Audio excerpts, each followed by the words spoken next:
जब भी कोई इंसान हम लोग को भूत प्रेत या फिर आत्मा जैसी चीज़ों के बारे में बताता है या अपनी बीती हुई कुछ कहानियां हम लोगों के साथ शेयर करता है तो हम लोग को यही लगता है कि हाँ, ये क्या बकवास कर रहा है।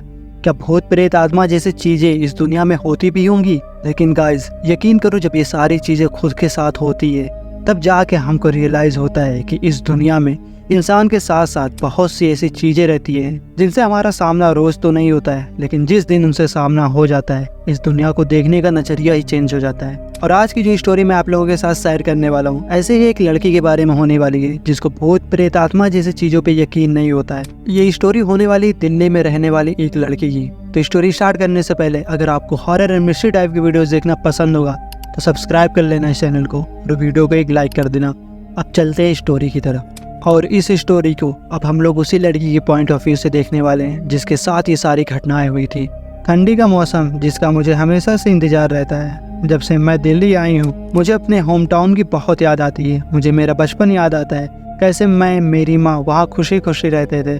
लेकिन अब वो बात नहीं रही जब से मेरी माँ मुझे छोड़ के गई है इस दुनिया से, और मैंने भी वहाँ जाना छोड़ दिया है क्योंकि वो जगह मुझे मेरी माँ की याद दिलाती है। लेकिन अब मुझे जाना ही होगा। मैं अब उस प्रॉपर्टी को सेल कर दूंगी क्योंकि ना मैं वहाँ जाती हूँ और ना ही फ्यूचर में कभी वहाँ पे जाऊंगी। ये लड़की अपने ऑफिस से छुट्टी लेती है ये बोल के कि इसको गांव में कुछ काम है, और ये अपने गांव केरला के कुर्नी में आ गई होती है।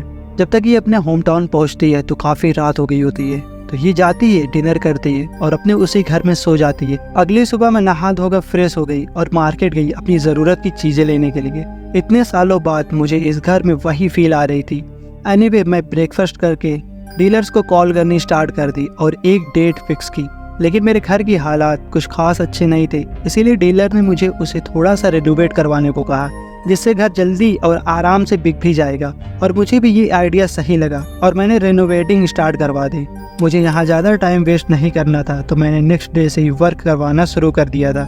अब सुबह में वर्कर्स आने वाले थे और ये लड़की सोचती है कि क्यों ना कुछ ऐसे काम मैं घर में कर दूं जैसे कि जो चीज़ें फैली होती है, क्योंकि ये काफ़ी टाइम से अपने घर पे नहीं आई होती है, इसीलिए जो सारे सामान रहते हैं वैसे के वैसे ही पड़े होते हैं। तो ये एक एक करके सारे सामान को समेटना शुरू कर देती है। और अब रात का टाइम आ जाता है और अगली सुबह उसके वर्कर्स उसके घर पे काम करने के लिए आने वाले थे। लेकिन ये रात उसकी ज़िंदगी की सबसे ज़्यादा खतरनाक रातों में से एक होने वाली थी। इस रात में वो सारी चीज़ें इसके साथ होने वाली थी जो इसको एक भरोसा दिलाने वाली थी कि वाकई में इस दुनिया में इंसानों के अलावा भी बहुत सारी ऐसी चीज़ें रहती है जिनसे हमारा सामना कभी कभार ही होता है। मैंने सामान को इधर उधर करना शुरू कर दिया था और रूम से बाहर आने लगी तभी मैंने देखा कि एटिक की सीढ़ियाँ नीचे लटक रही होती है। और मैं उस सीढ़ी के पास गई और सीढ़ी को धक्का देकर ऊपर कर दिया और वहाँ से जाने लगी। लेकिन मेरे पीछे मुड़ते ही सीढ़ी फिर से नीचे गिर गई और मुझे लगा यहाँ कोई कई दिनों से रह नहीं रहा है, इसीलिए चीज़ें खराब हो रही है। और मैंने फिर से सीढ़ियाँ ऊपर कर दी और मैं अपना काम करने लगी। रात ज़्यादा हो गई थी और मुझे भूख लगी तो मैंने सोचा कि खाना खा के सो जाती हैं, और मैं खाना खाते ही अपने रूम में जाके सो गई थी। रात में मुझे किसी की आवाज़ आई जैसे घर में कोई तो है। पहले तो मुझे वहम लगा, लेकिन फिर अचानक से किसी के धप धप चलने की आवाज़ आने लगी और ये सारी आवाज़ें उसी एटिक के छत पे से आ रही होती है। ऐसा लगता है कि उस छत पे जैसे कोई पहले से ही चल रहा हो। पहले तो मुझे चूहा लगा, लेकिन इतनी तेज आवाज बिल्कुल जैसे कोई इंसान चल रहा हो, और मुझे अब कंट्रोल नहीं हुआ और डरते डरते मैं रूम के बाहर निकली और मैंने फिर से देखा कि एटिक की सीढ़ियाँ नीचे गिरी हुई है। ये एक सीढ़ी ही थी, लेकिन मुझे अब उस जगह पे जाने में डर लग रहा होता है, पर मैं करती भी तो क्या। धीरे धीरे मैंने अपने कदम बढ़ाए और सीढ़ी के पास पहुंची और वहीं से मैंने सीढ़ी को ढकेला और किचन की तरफ पानी पीने के लिए चली गई। तब तक बहुत तेज किसी के कदमों की आवाज़ आई। मैं दौड़ के एटिक की गलियों में गई। फिर से वही सीढ़ी नीचे गिरी हुई थी और इस बार जैसे मेरे पैर ठंडे और जम चुके हों। और इस बार मैंने ऊपर जाने का सोचा और ऊपर आते ही एटिक में बहुत अंधेरा था। फिर मैंने फ़ोन का फ्लैश ऑन किया। मैंने नज़र इधर उधर की, तब तक मेरे पास से एक चूहा गुजरा और मेरे हाथ से फ़ोन नीचे गिर गया।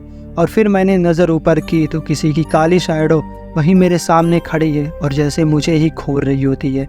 पर अंधेरे की वजह से मुझे कुछ समझ नहीं आ रहा था। मेरा पूरा चेहरा पसीने से भीग गया था। उसका चेहरा तो नहीं दिख रहा था, पर उसकी शैडो देख के लग रहा था कि इंसान की है। मैं जल्दी से सीढ़ी से नीचे उतरने लगी अपने कपकपाते हुए पैरों से, और जैसे ही ये लड़की अपने बेड पे जाती है तो ये आंख बंद किए कि ये सो जाती है। और अब इसकी आंख खुलती है, ये बेड पे ही होती है और सोचती है कि आज के दिन तो वर्कर्स भी आने हैं तो मैं जाती हूँ, जल्दी से अपने सारे काम कंप्लीट कर लेती हूँ और अपना ब्रेकफास्ट भी कर लेती हूँ।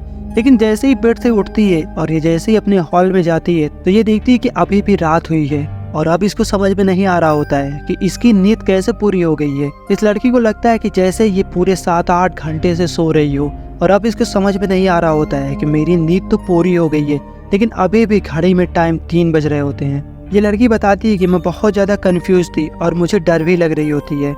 कहीं ना कहीं मैं चाह रही थी कि जल्दी से सुबह हो जाए, लोग आ जाएं, रोशनी हो, ताकि जो मेरे साथ हुआ है उस चीज़ का डर मेरे अंदर से निकल जाए।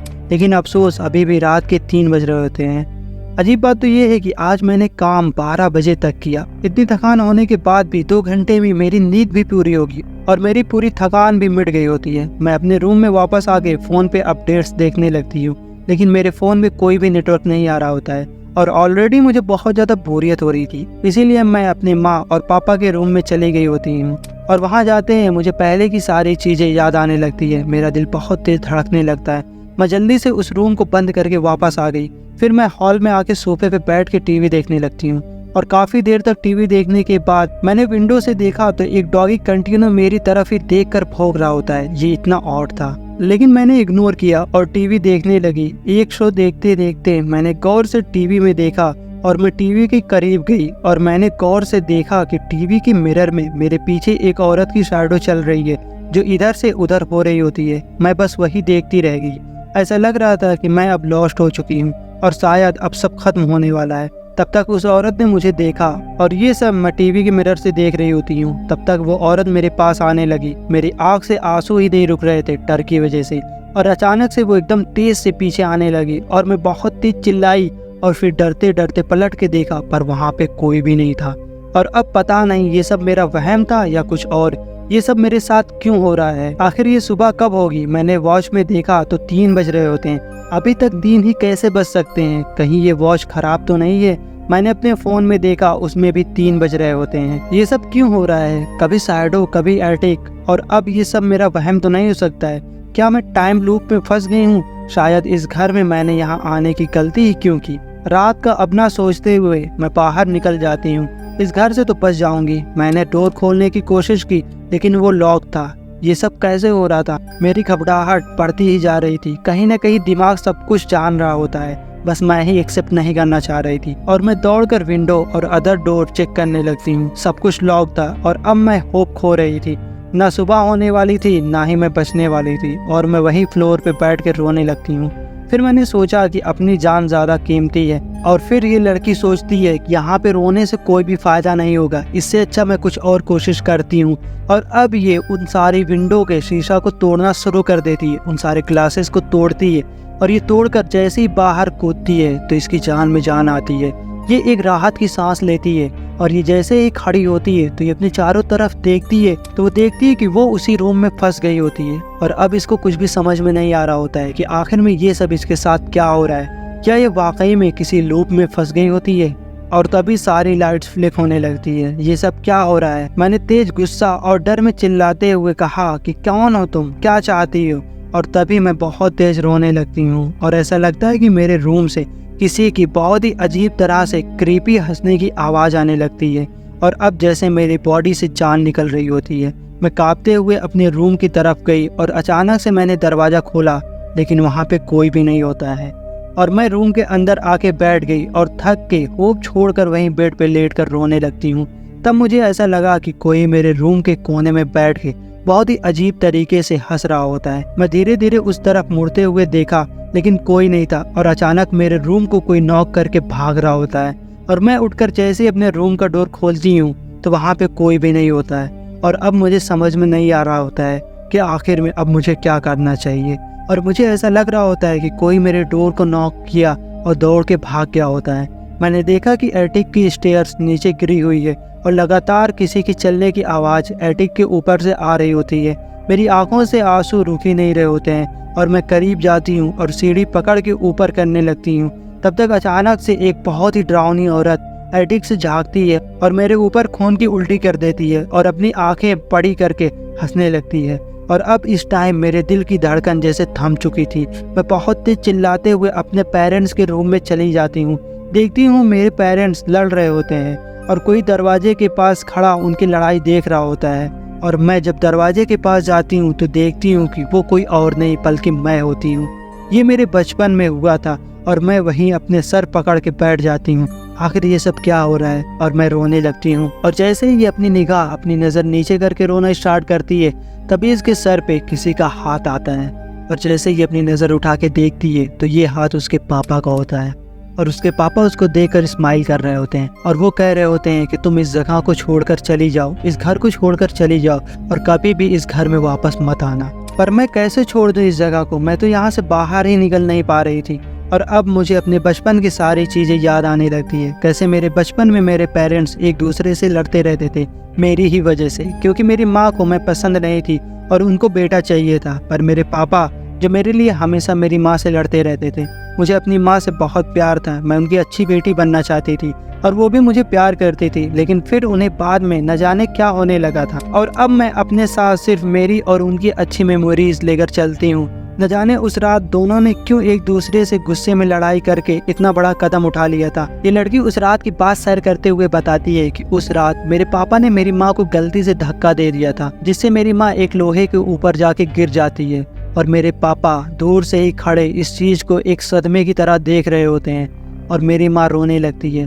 और ये सब चीज़ें सुनकर मैं जैसे ही एटिक में जाती हूँ तो मैं देखती हूँ कि मेरी माँ तड़प तड़प कर मर रही होती है और मेरे पापा दौड़ के मेरी माँ की तरफ जाते हैं। लेकिन तभी मेरी माँ उनको तेज से पकड़ के एटिक से कूद जाती है और वो जो लोहे की रॉड होती है वो मेरे पापा के पेट से पार हो जाती है और दोनों लोगों की वहीं पे डेथ हो जाती है। और फिर उसके पेरेंट्स के डेथ के बाद इसका ख्याल उसकी आंटी ने रखा था और इस लड़की को मालूम चलता है कि उसकी माँ को कोई मेंटल प्रॉब्लम थी, जिसकी वजह से इसकी माँ धीरे धीरे करके इसको नापसंद करने लगी थी। और उस रात जिस रात इसके माँ और पापा की डेथ हुई थी, उस रात इसकी माँ इसकी जान लेने की कोशिश कर रही होती है, जिसकी वजह से इसके पापा को इतना ज़्यादा गुस्सा आता है और उसकी माँ को वो धक्का दे देते हैं। न जाने क्यों मैं आज तक खुद को इन सब चीज़ों का जिम्मेदार मानती हूँ और आज देखो मैं यहाँ आके फंस गई हूँ और वो बचपन का एंगर और डर आज सेम फील हो रहा है। और मेरी माँ को मेरी जान ही चाहिए तो ठीक है, यही सही है। और मैं एटिक में जाने लगी और जोर जोर से उन्हें आवाज़ देने लगी, लेकिन कोई रिस्पॉन्स नहीं था। तब तक कोई कॉर्नर में बैठ के रो रहा होता है। मैं पास जाती हूँ तो वो वही औरत होती है जिससे मैं डर रही होती हूँ। वो कोई और नहीं बल्कि मेरी माँ होती है और मेरे टच करते ही वो तेज से मेरे मुंह के पास चिल्लाती है। ये इतना डरावना होता है, मेरे कदम पीछे हो जाते हैं। शुरू में हिम्मत करके आई थी, लेकिन अब सारी स्ट्रेंथ मेरी बॉडी छोड़ चुकी थी और मैं रोते रोते अपने कदम पीछे कर रही होती हूँ और वो अपने अजीब गंदे दांत दिखा के स्माइल कर रही होती है। और अचानक से मेरा पैर स्लिप होता है और अब इस लड़की का पैर स्लिप होता है और ये एटिक से नीचे गिर जाती है और अब इसका होश जाने लगता है और अब ये पूरी तरीके से बेहोश हो जाती है। जब इसकी आँख खुलती है तो ये देखती है कि ये एक हॉस्पिटल में होती है और इसकी आंटी उसके बगल में बैठी होती है और इसकी आंटी बताती हैं कि तुम उस घर में बेहोश मिली थी इन काम करने वालों को और इन्होंने मुझे बुलाया और आज तुम पूरे 7 महीने के बाद जाके होश में आई हो। और हील होने के बाद बचपन की अभी तक मेरे दिल में जो गिल्ट था उस रात का, वो खत्म हो चुका था, क्योंकि उन सब में मेरी कोई गलती नहीं थी। अब मैं पूरी तरह से ठीक हूँ, लेकिन मैं उस घर को किसी को बेच के खतरे में नहीं डाल सकती हूँ। और ये कहानी यहीं पे ख़त्म हो जाती है। अब ये सारी चीज़ें उसके बचपन के ट्रॉमा की वजह से उस रात उसको हेलुसिनेट हुई थी या फिर ये सारी चीज़ें वाकई में उसके साथ हुई थी, ये तो किसी को भी नहीं मालूम। आप इस कहानी को किस पॉइंट ऑफ व्यू से देखते हो कमेंट में ज़रूर बताना। अगर आपको हॉरर एंड मिस्ट्री टाइप की वीडियोस देखना पसंद होगा तो सब्सक्राइब कर लेना इस चैनल को और वीडियो को एक लाइक कर देना और कमेंट जरूर करना कि आपको ये स्टोरी कैसी लगी। मिलते हैं नेक्स्ट स्टोरी में, तब तक के लिए बाय।